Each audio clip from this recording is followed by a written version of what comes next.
Cumprimentos, irmãos, com a paz do Senhor. Mais uma vez estamos aqui para trazer uma palavra de edificação ao coração dos irmãos. Nós estamos aqui no livro de Hebreus, capítulo 13, versículo 7 somente, para a reflexão de hoje na palavra do Senhor. Segundo a minha versão, diz assim: lembrai-vos dos vossos líderes, os quais vos pregaram a palavra de Deus, e considerando atentamente o fim da sua vida, imitai a fé que tiveram. O escritor aqui estava dizendo: lembrai-vos dos vossos líderes. Ou seja, nossos líderes, eles vão trazer exemplos bons. Pelo menos daquela época, aqueles líderes estavam trazendo exemplo bom. Que me leva a entender que líderes que têm uma vida reta, uma vida santa, uma vida justa, uma vida que é para auxiliar o corpo de Cristo, uma vida que é devota, santa, justa, imaculada, que procura fazer a sua obrigação dentro da sua chamada, a sua vocação, a sua responsabilidade com Deus, com a sua chamada, os dons que lhe foi entregue e o corpo de Cristo. Lembrai-vos dos vossos guias. Ele estava querendo dizer que eles tinham que lembrar aqueles que outrora viveram uma vida na presença de Deus. Dar o exemplo-se dos discípulos. Os discípulos eram os guias daquela época, naqueles momentos. E ele estava querendo trazer: lembrai-vos dos vossos líderes, por quais vos pregaram a palavra. Não era qualquer tipo de líderes. Eram líderes que eram espirituais e líderes que estavam ali para instruir, ensinar, corrigir, ajudar, que tudo isso são funções da palavra de Deus, aquele que ensina, aquele que prega. Quando ele falava aqui, aqueles que lhe pregaram a palavra, quer dizer, aqueles que começaram os primeiros passos, que é a pregação, o ensino, depois vem o acompanhamento, discipulado, vão estágios elevados. A pregação vai mexer com a alma, vai mexer com o ser, a pessoa vai adquirir fé e vai agora aceitar Jesus. O ensino já vem para trazer maturidade, conhecimento, conhecer o reino de Deus, conhecer as coisas de Deus, conhecer como funciona o culto, como funciona a vida cristã na presença de Deus.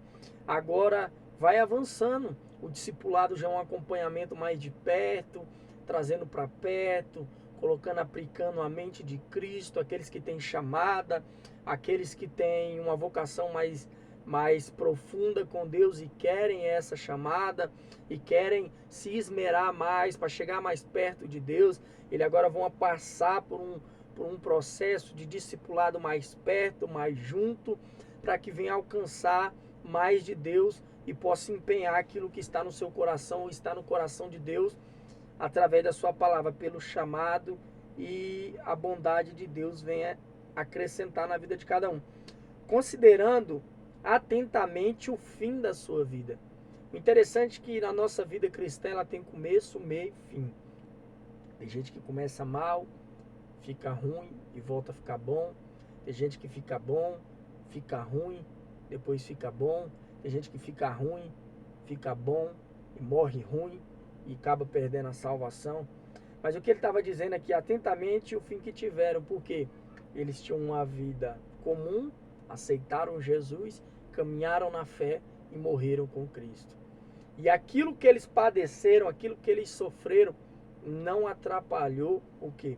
A sua vontade e o seu desejo de estarem com Deus, de viverem com Deus, de morrerem por Deus, de estarem totalmente fazendo a vontade de Deus. Por isso que ele vai dizer: imitai a fé, ou seja, uma fé que não estava somente nas coisas terrenas, uma fé que não era somente para ser curado, uma fé que não era somente para ser restaurado, uma fé que não era somente nas coisas que era terrena, receber coisas aqui, mas partir para uma eternidade, porque eles sofreram, eles morreram por causa da causa de Cristo. E tudo isso por causa do quê? Da fé. Quem não tem fé, ele não vai suportar a tentação, não vai suportar provação, não vai passar por deserto, não vai passar por vales, não vai passar por nada disso. Por que ele não vai passar? Porque a fé dele não alcança. Qualquer coisa ele nega a Jesus. Qualquer coisa ele nega a fé. Qualquer coisa ele abre mão da salvação. Qualquer coisa ele abre mão das promessas. Qualquer coisa ele abre mão de tudo. Por isso que nós temos que ter o quê? Um referencial. Ele falou, você tem que ter um referencial. Vocês têm que ter um referencial. O que é um referencial? Os vossos líderes. Mas que tipo de líder? Aqueles que pregam a palavra, aqueles que zelam pela sã doutrina, aqueles que se esmeram, se esforçam em estar fazendo a vontade de Deus, trazendo crescimento para vós, trazendo crescimento para vocês. Coisa boa é quem tem líderes espirituais que vos ensinam a palavra, que estarão em pastos verdejantes. A palavra, o pasto verdadeiro, um pasto saudável, que vai trazer todos os nutrientes. Vai falar da sã doutrina, vai falar da palavra verdadeira, pura, santa, não coisas humanas. Por isso que ele vai dizer, aqueles que lhe pregaram o quê? A palavra. Não foi filosofia, não foi conhecimento humano, não foi com pedagogias, não foi com inovações, mas foi com a sã doutrina de Deus. Por que muitos querem tirar tudo isso? Uns porque não entendem o poder da palavra. Vou abrir um leque aqui. Outros porque não tiveram uma experiência com a palavra. Outros porque não creem 100% na palavra. Aí muitos podem dizer, mas tem pessoas que pregam sem crer na palavra. Eu falei assim, o que eu mais vi na minha vida cristã foi gente acabar de pregar e você perguntar, você crê naquilo que você está pregando? Ele vai falar, não creio. Mas você não acabou de pregar, você não vive. Até pastores e pregadores de renome que eu conheci. E eles falaram assim, não, eu não tenho essa fé para alcançar esse nível. Então não é desmerecendo, é porque a fé deles ainda não alcançou aquele nível. Por quê? Eles não se lançaram e não tiveram experiência. Porque a experiência você vai ter quando você se lança e Deus ele vai agora o quê? Testificar a sua fé. Vai provar? Vai testar? Vai fazer tudo isso? Vai. Mas vai ser aprovado e vai ter uma fé genuína. Por isso que nós temos que ter uma fé genuína na palavra de Deus. E ele vai dizer, vocês têm que ver até onde eles enxergaram. E imite a fé que eles tiveram. Eles confiavam em Deus em provisão? Confiem em provisão. Eles priorizavam o reino? Tiveram fé para priorizar o reino e deixar que Deus vinha sustentar eles? Façam igual eles fizeram. Eles tiveram fé para viver milagres, para fazer a obra? Faça também. Eles tiveram fé para que, independente das ameaças, das guerras, das lutas, eles permanecer firme e não recuar? Permaneça igual. Eles tiveram fé para obedecer a palavra nas áreas que são financeira, sentimental, do trabalho, em tudo? Também imitais a fé dele. Porque a fé vai nos levar ao crescimento, ao desenvolvimento, ao amadurecimento, à prática cristã. A prática cristã, uma das coisas que nos leva a viver a prática cristã é a fé.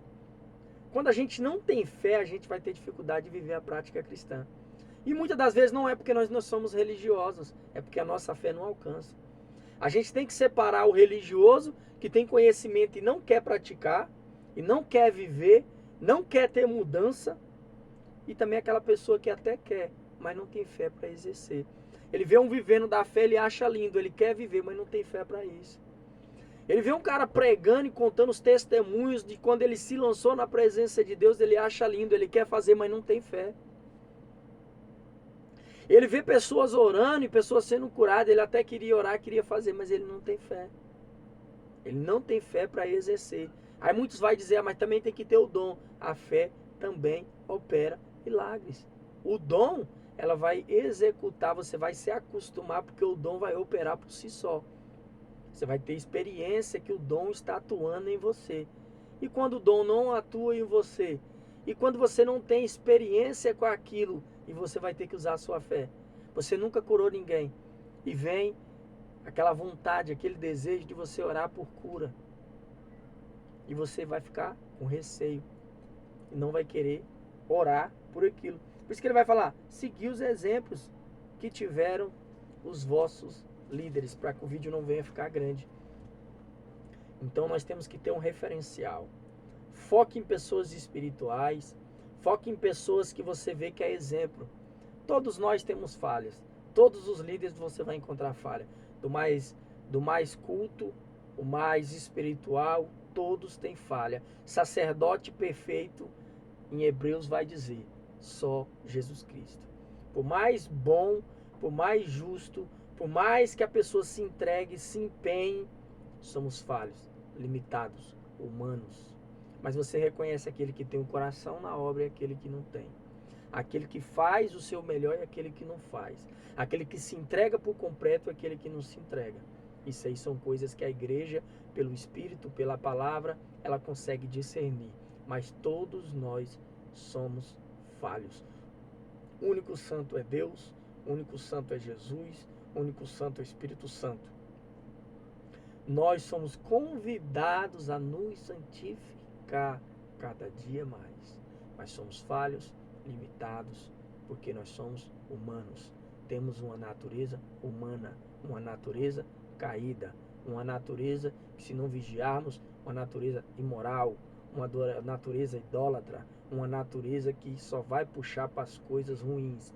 Mas quem se aproxima de Deus, líderes que estão perto de Deus, vão manifestar a glória de Deus, a presença de Deus, o testemunho de Deus, e vão dizer, ali lá vai um homem de Deus. Moisés desceu e falou, a glória de Deus está com Moisés. Moisés tinha a palavra de Deus, tinha testemunho, tinha vida de oração, tinha tudo isso. E Moisés também teve falhas. Por quê? Porque somos humanos, somos limitados.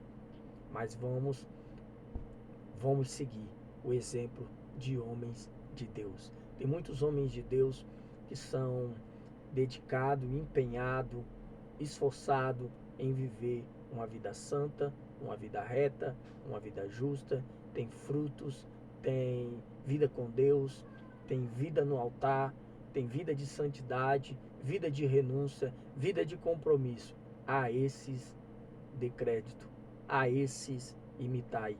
É isso que o apóstolo Paulo, é isso que aqui a carta aos Hebreus, estava dizendo. Glória ao nome do Senhor Jesus.